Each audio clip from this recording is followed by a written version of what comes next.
Friends, welcome to Kannan info Tamil. நம்ம இன்னைக்கு என்ன டாபிக் பார்க்க போறோம் அப்படின்னா, சமீப காலமா சீனா மற்றும் பாகிஸ்தான் தங்களுடைய அணு ஆயுதங்களின் எண்ணிக்கையை அதிவேகமா அதிகரிச்சு வந்துகிட்டு இருக்காங்க. வரும் காலத்துல இந்த இரண்டு நாடுகளும் இணைந்து இந்தியாவுடன் ஒரு யுத்தம் செய்வதற்கு அதிக வாய்ப்பு இருக்கு. இந்த சூழ்நிலையில சீனா மற்றும் பாகிஸ்தானுடன் ஒரு யுத்தத்தை எதிர்கொள்வதற்கு இந்தியா என்ன மாதிரியான திட்டங்களை கையில் வச்சிருக்காங்க, இந்தியாவுடைய அணு ஆயுதங்களின் எண்ணிக்கை எத்தனை, இந்தியாவால சீனா மற்றும் பாகிஸ்தான் மீது எவ்வாறு அணு ஆயுத தாக்குதல் நடத்த முடியும், பாகிஸ்தான் மற்றும் சீனா இந்தியா மீது ஒரு அணு ஆயுத தாக்குதல் நடத்தினாங்கன்னா அதை தடுப்பதற்கு இந்தியா என்ன மாதிரியான நடவடிக்கைகளை எடுத்திருக்காங்க அப்படிங்கிறது குறித்து நம்ம டீடைலா இந்த வீடியோல பார்க்கலாம். நம்ம சேனல்ல டிஃபென்ஸ் மற்றும் ஜியோ பாலிட்டிக்ஸ் சம்பந்தமா தினம் ஒரு வீடியோ பப்ளிஷ் பண்ணிட்டு இருக்கோம். உங்களுக்கு நம்ம சேனல்ல பப்ளிஷ் பண்ற வீடியோஸ் பிடிச்சிருந்துச்சுன்னா சப்ஸ்கிரைப் பண்ணி சப்போர்ட் பண்ணுங்க. நீங்க பண்ற ஒவ்வொரு சப்ஸ்கிரிப்ஷனும் எனக்கு அடுத்தடுத்த வீடியோஸ் போடுறதுக்கு ஒரு மோட்டிவேஷனா இருக்கும். சமீப காலமா இந்தியாவின் எதிரி நாடுகளான சீனா மற்றும் பாகிஸ்தான் தங்களுடைய ராணுவத்திற்கு இடையிலான கோஆர்டினேஷனை பெருமளவுல அதிகரிச்சிருக்காங்க. இரு நாடுகளும் தங்களுடைய ராணுவத்தின் பலத்தை தொடர்ந்து அதிகரித்து வர்றாங்க. அது மட்டும் இல்லாம தங்களிடம் உள்ள அணு ஆயுதங்களின் எண்ணிக்கையையும் தொடர்ந்து அதிகரிச்சு வந்துகிட்டு இருக்காங்க. சீனா மற்றும் பாகிஸ்தானுடைய இந்த செயல்பாடு இந்தியாவுடைய பாதுகாப்பிற்கு ஒரு மிகப்பெரிய அச்சுறுத்தலை ஏற்படுத்தக்கூடிய விஷயம். இப்படி இந்தியாவின் எதிரி நாடுகள் தங்களுடைய அணு ஆயுதங்களை அதிகரிக்கும் பொழுது இந்தியா என்ன செஞ்சுக்கிட்டு இருக்காங்க அப்படின்னு உங்களுக்கு கேள்வி எழலாம். இப்போ நம்ம இந்தியாவுடைய அணு ஆயுத திட்டம் என்ன அப்படிங்கறத பார்க்கலாம். 1972ல பாகிஸ்தான் தங்களுடைய நியூக்ளியர் வெப்பன் புரோகிராம தொடங்கினாங்க. ஆனா இந்தியா 1974ல ஸ்மைலிங் புத்தா அப்படிங்கிற ஆபரேஷன் மூலமா தங்களுடைய முதல் அணு ஆயுத சோதனையை நடத்தினாங்க. இந்த அணு ஆயுத சோதனையை திருமதி இந்திரா காந்தி தலைமையிலான அரசாங்கம் நடத்தினாங்க. இந்தியா ஸ்மைலிங் புத்தா அணு ஆயுத சோதனையை நடத்துவதற்கு முக்கியமான காரணம் சீனா தான். 1962ல இந்தியாவிடம் அணு ஆயுதங்கள் கிடையாது. இதன் காரணமா சீனா இந்தியா மீது தாக்குதல் நடத்தி சில பகுதிகளை கைப்பற்றி கொண்டாங்க. இந்த விஷயம் திருப்பி நடக்க கூடாது அப்படிங்கிறதுக்காக தான் திருமதி இந்திரா காந்தி தலைமையிலான இந்திய அரசாங்கம் இந்த ஸ்மைலிங் புத்தா ஆபரேஷனை கேரி அவுட் பண்ணாங்க. அதற்கு பிறகு மே 11, 1998ல திரு அடல் பிஹாரி வாஜ்பாய் அவர்களின் தலைமையிலான இந்திய அரசாங்கம் போக்ரான்ல வச்சு தன்னுடைய இரண்டாவது அணு ஆயுத சோதனையை வெற்றிகரமா நடத்தினாங்க. இந்த அணு ஆயுத சோதனையில 5 நியூக்ளியர் வார்ஹெட்டுகள் வெடிக்க வைக்கப்பட்டது. இதனை தொடர்ந்து இந்தியா அணு ஆயுத சோதனை நடத்திய அடுத்த 17வது நாள் பாகிஸ்தான் தன்னுடைய அணு ஆயுத சோதனையை நடத்தினாங்க. பாகிஸ்தான் மற்றும் இந்தியா நடத்திய அணு ஆயுத சோதனையில என்ன முக்கியமான வித்தியாசம்னா, இந்தியா அணு ஆயுத சோதனை நடத்த போவது உலகின் எந்த ஒரு நாட்டிற்கும் தெரியாது. இந்தியா அமெரிக்க உளவு சேட்டலைட்டுகளின் கண்ணில் மண்ணை தூவி மிகவும் ரகசியமா போக்ரான்ல இந்த அணு ஆயுத சோதனையை நடத்தியிருக்காங்க. ஆனா பாகிஸ்தான் நடத்த உள்ள அணு ஆயுத சோதனையை அமெரிக்க உளவு சேட்டலைட்டுகள் முன்பே படம் எடுத்துட்டாங்க. அமெரிக்கா பாகிஸ்தானை அணு ஆயுத சோதனை செய்யக்கூடாது அப்படின்னு மிரட்டல் விடுத்தாங்க. அது மட்டும் இல்லாம இந்தியா நடத்திய அணு ஆயுத சோதனை முழுக்க முழுக்க இந்திய விஞ்ஞானிகளால் உருவாக்கப்பட்ட தொழில்நுட்பம். ஆனா பாகிஸ்தானோ சீனாவிடம் இருந்து தொழில்நுட்பத்தை வாங்கி இந்த அணு ஆயுத சோதனை நடத்தியிருக்காங்க.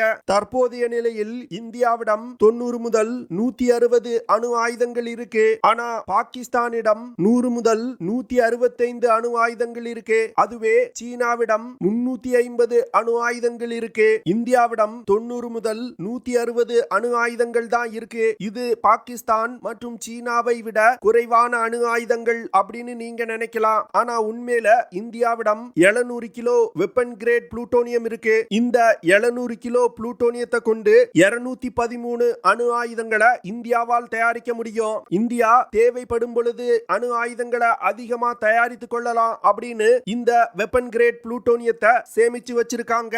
அதனால இந்தியாவிடம் குறைவான அணு ஆயுதங்கள் இருக்கு அப்படின்னு நம்ம கவலைப்பட தேவையில்லை. அடுத்து எத்தனை அணு ஆயுதங்கள் இருக்கு அப்படிங்கிறது முக்கியம் இல்ல. ஆனா இருக்கக்கூடிய அணு ஆயுதங்களை எப்படி எதிரிகள் மீது பிரயோகிக்க முடியும் அப்படிங்கிறது தான் மிகவும் முக்கியம். அதுல சீனா மற்றும் பாகிஸ்தானை விட இந்தியா ஒரு முன்னேறிய நிலையில இருக்காங்க.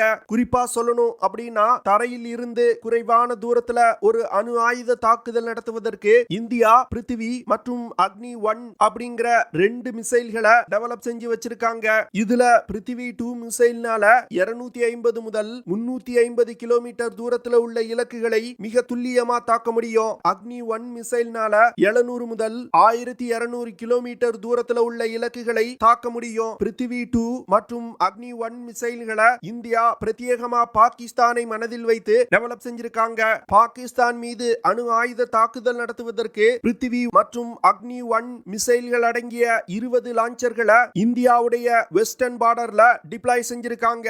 அடுத்து அக்னி 2 அப்படிங்கிற மீடியம் ரேஞ்ச் பாலிஸ்டிக் மிசைலையும் அக்னி 3 அப்படிங்கிற இன்டர்மீடியட் ரேஞ்ச் பாலிஸ்டிக் மிசைலையும் இந்தியா டெவலப் செஞ்சிருக்காங்க.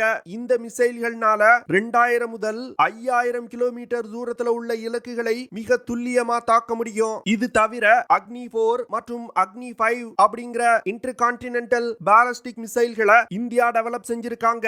இந்த மிசைல்கள்னால 3500 முதல் 8000 கிலோமீட்டர் தூரத்துல உள்ள இலக்குகளை தாக்க முடியும். அக்னி 4 மற்றும் அக்னி 5 மிசைல்களை இந்தியா பிரத்யேகமா சீனாவை மனதில் கொண்டு உருவாக்கி இருக்காங்க.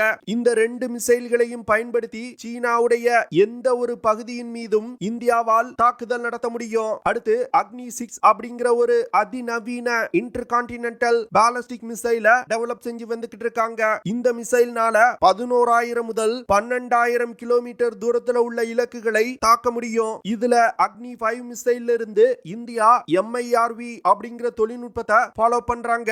இந்த MIRV தொழில்நுட்பம் மூலமா ஒரே மிசைலை பயன்படுத்தி வெவ்வேறு திசைகள்ல வெவ்வேறு தூரத்துல இருக்கக்கூடிய பல்வேறு டார்கெட்டுகள் மீது ஒரே நேரத்துல தாக்குதல் நடத்த முடியும். அடுத்து விமானப்படையை பயன்படுத்தி அணு ஆயுத தாக்குதல் நடத்துவதற்கு இந்திய விமானப்படையில் பயன்பாட்டில் உள்ள மிராஜ் 2000 மற்றும் ஜாகுவார் விமானங்களை தற்போது பயன்படுத்த திட்டமிட்டிருக்காங்க. ஆனா இந்த 2 விமானங்களும் 2030வது வருடத்துக்குள் இந்திய விமானப்படையில் இருந்து ரிட்டையர்ட் செய்யப்பட உள்ளது. அதனால வரும் காலத்துல இந்தியா அணு ஆயுத தாக்குதல் நடத்துவதற்கு ரஃபேல் போர் விமானங்களை பயன்படுத்துவாங்க அப்படின்னு டிஃபென்ஸ் எக்ஸ்பர்ட் சொல்றாங்க. விமானப்படையை பயன்படுத்தி அணு ஆயுத தாக்குதல் நடத்துவதற்கு இந்தியா 46 அணு ஆயுதங்களை தயார் நிலையில வச்சிருக்காங்க. அடுத்து கடலில் இருந்து அணு ஆயுத தாக்குதல் நடத்துவதற்கு இந்தியா தனுஷ் அப்படிங்கிற short range ship launch ballistic மிசைல்களை பயன்படுத்துறாங்க. இந்த பாலிஸ்டிக் மிசைல்களை பிருத்திவி 2 மிசைல்களை பேஸா வச்சு இந்தியா டெவலப் செஞ்சிருக்காங்க. தனுஷ் ஷிப் லான்ச் பாலிஸ்டிக் மிசைல்களை சுகன்யா கிளாஸ் போர்க்கப்பல்கள்ல இருந்து லான்ச் செய்ய முடியும். இது தவிர 750 கிலோமீட்டர் சென்று தாக்கக்கூடிய K-15 அப்படிங்கிற சப்மரீன் லான்ச் பாலிஸ்டிக் மிசைலை வெற்றிகரமா டெவலப் செய்து இந்தியாவின் அணுசக்தி நீர்மூழ்கி கப்பல்கள்ல இணைச்சிருக்காங்க. அடுத்து 3500 கிலோமீட்டர் ரேஞ்ச் கொண்ட K4 மிசைல்களையும் இந்தியா வெற்றிகரமா டெவலப் செஞ்சிருக்காங்க. இந்த மிசைல்களை தற்போது இந்தியா புதிதாக கட்ட உள்ள நியூக்ளியர் பவர்ட் சப்மரீன்ல இணைக்க உள்ளாங்க. 5000 கிலோமீட்டர் சென்று தாக்கக்கூடிய K5 சப்மரீன் லான்ச் பாலிஸ்டிக் மிசைல்களையும் இந்தியா டெவலப் செஞ்சு வந்துகிட்டு இருக்காங்க. தற்போது இந்திய கடற்படையில INS அரிகாந்த் அப்படிங்கிற ஒரே ஒரு அணுசக்தியால் இயங்கக்கூடிய நீர்மூழ்கி கப்பல் தான் பயன்பாட்டில் இருந்து வருது. ஆனா இன்னும் ஓரிரு மாதங்கள்ல INS அரிகாட் அப்படிங்கிற இன்னொரு அணுசக்தி நீர்மூழ்கி கப்பல் இணைக்கப்பட உள்ளது. அடுத்து 2024 மற்றும் 2025வது வருடத்துல S4 மற்றும் S4 ஸ்டார் அப்படிங்கிற 2 அணுசக்தி நீர்மூழ்கி கப்பல்கள் இந்திய கடற்படையில் இணைக்கப்பட உள்ளது. இந்த S4 மற்றும் S4 ஸ்டார் நீர்மூழ்கி கப்பல்கள் ஏற்கனவே இந்திய கடற்படையில் பயன்பாட்டில் உள்ள அணுசக்தி நீர்மூழ்கி கப்பல்களை விட மிக பெரியதா இருக்க போகுது. இதனால அதிக எண்ணிக்கையிலான K4 மற்றும் K5 சப்மரீன் லான்ச் பாலிஸ்டிக் மிசைல்களை இந்த நீர்மூழ்கி கப்பல்னால எடுத்து செல்ல முடியும். தரை மற்றும் ஆகாயத்திலிருந்து அணு ஆயுத தாக்குதல் நடத்தும் திறனை விட அணுசக்தி நீர்மூழ்கி கப்பல்ல இருந்து அணு ஆயுத தாக்கும் திறன் தான் மிகவும் முக்கியமானது. ஏன்னா தரையில் இருக்கக்கூடிய அணு ஆயுதங்களை சேட்டலைட் உதவியோடு கண்டுபிடித்து தாக்கி அழிக்க முடியும். ஆனா அணுசக்தி நீர்மூழ்கி கப்பல்ல ஒரு சப்மரீன் லான்ச் பாலிஸ்டிக் மிசைல்ல இணைக்கப்பட்டிருக்க அணு ஆயுதத்தை கண்டுபிடிக்க முடியாது. ஏன்னா அணுசக்தி நீர்மூழ்கி கப்பல்கள் பல நாட்கள் நீருக்கு அடியில் மூழ்கி இருக்கக்கூடியது. இதனால இந்தியாவுடைய அணு ஆயுதங்கள் எங்க இருக்கு அப்படிங்கறத கண்டுபிடிக்கவே முடியாது. அதனால எதிரி நாடுகள் இந்தியா மீது ஒரு அணு ஆயுத தாக்குதல் நடத்தினாங்கன்னா இந்த நியூக்ளியர் பவர்ட் அட்டாக் சப்மரீன்ல இருக்கக்கூடிய சப்மரீன் லான்ச் பாலிஸ்டிக் மிசைல்களை லான்ச் செய்து எதிரி நாடுகளை தாக்க முடியும். இந்தியாவால தன்னுடைய தங்களுடைய முப்படைகளை பயன்படுத்தி அணு ஆயுத தாக்குதல் நடத்த முடியும். இத நியூக்ளியர் ட்ரையட் கேப்பபிலிட்டி அப்படின்னு சொல்லுவாங்க. அணு ஆயுத தாக்கும் திறன்ல இந்தியா ஒரு முன்னேறிய நிலையில தான் இருக்காங்க. ஆனா இந்தியா மீது ஒரு அணு ஆயுத தாக்குதல் நடத்தப்பட்டால் இந்தியாவால் அதை தடுக்க முடியுமா அப்படிங்கறத பார்க்கலாம். இந்தியா தன்னுடைய முக்கிய நகரங்களை அணு ஆயுத தாக்குதல் இருந்து பாதுகாப்பதற்கு பாலிஸ்டிக் மிசைல் ஷீல்ட் அப்படிங்கிற திட்டத்தை டெவலப் செய்து வந்துகிட்டு இருக்காங்க. அது மட்டும் இல்லாம சமீபத்துல இந்தியாவின் முதல் medium range surface to air missile regiment eastern theatre கமாண்ட்ல இணைச்சிருக்காங்க.